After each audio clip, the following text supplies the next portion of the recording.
planting the bomb. Bomb has been planted.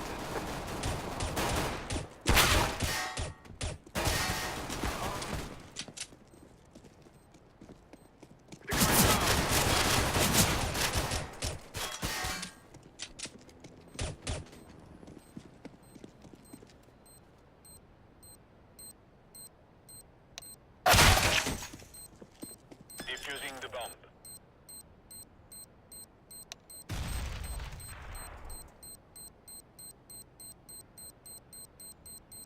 Bomb has been defused. Counter-terror.